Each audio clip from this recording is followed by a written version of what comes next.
Baik, Assalamualaikum warahmatullahi wabarakatuh. Perkenalkan, nama saya Hirawati Kuba dengan NIM 2120 2038 60 20 2100. Di sini saya akan menjelaskan ataupun menjawab pertanyaan daripada matkul dari Keuangan Publik Islam.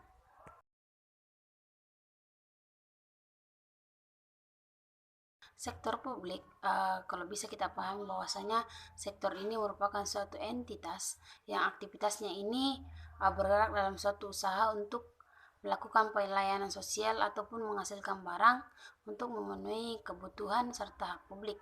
Sedangkan sektor pembiayaan pemerintah ini, bagaimana kemudian pemerintah menjadikan suatu sektor ini untuk melakukan atau memperoleh pendapatannya untuk melakukan atau mengembangkan pembangunan-pembangunan yang ada di suatu negara.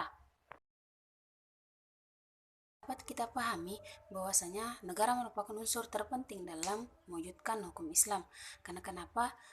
Islam juga tidak dapat berjalan tanpa adanya negara. Di sini tujuan hakiki negara dalam Islam ini merupakan suatu bagaimana kemudian Islam memberikan masalah kepada masyarakat untuk menuju kemakmuran yang hakiki atau kemakmuran yang berlandaskan nilai-nilai Islam.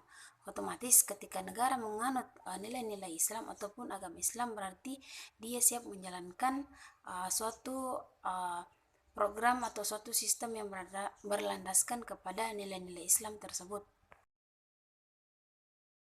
Dapat kita ketahui, zakat ini merupakan bentuk pengeluaran wajib dari seseorang yang beragama Islam atau Muslim dalam waktu dan jumlah tertentu. Kemudian zakat ini sudah dikategorikan sebagai sumber pendapatan pada masa pemerintahan Islam karena bisa meningkatkan pendapatan serta perekonomian negara. Kemudian semakin besar pula zakat yang dikeluarkan oleh seseorang, maka semakin besar peluang yang akan meningkatkan pendapatan nasional. Kemudian dapat kita lihat di Indonesia mayoritas penduduk agama Islam, otomatis dari zakat ini dapat meningkatkan pendapatan nasional kita sendiri. Dari mayoritas Islam atau mayoritas Islam yang terdapat di Indonesia ini, dari zakat yang dia keluarkan itu dapat berpotensi dalam mengentas kemiskinan, pengangguran, serta adanya tindak-tindak kemiskinan yang bersifat notabene rendah. Nah, kemudian zakat ini juga sangat berguna apabila dikelola dengan baik secara teratur ataupun dalam proses distribusinya itu dapat kita kelola atau dapat kita samaratakan dengan adil. Kemudian adanya pembangunan berbagai sarana ataupun instruktur ataupun infrastruktur yang disediakan oleh pemerintah untuk kita nikmati di kalangan umum ataupun di berbagai daerah. Instrumen non-zakat dalam hal ini yaitu infak dan sedekah ini merupakan implikasi yang ada dalam beradab, di mana kemudian dapat meningkatkan atau dapat membangkitkan peradaban Islam dalam arti yang luas. Nah, implikasi non-zakat ini berguna dalam memberantas atau mengentas suatu kemiskinan.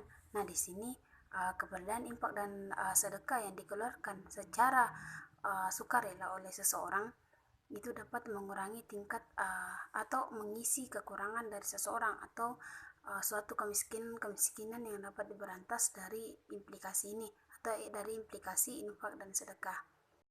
Dalam implikasi non-zakat dapat kita lihat fungsinya dalam perekonomian, yaitu dapat memenuhi kebutuhan masyarakat yang kekurangan, kemudian dapat mengurangi kesenjangan ekonomi, kemudian dapat menekan jumlah permasalahan sosial seperti kriminalitas, pelacuran, dan lain-lain sebagainya yang terdapat di kalangan umum.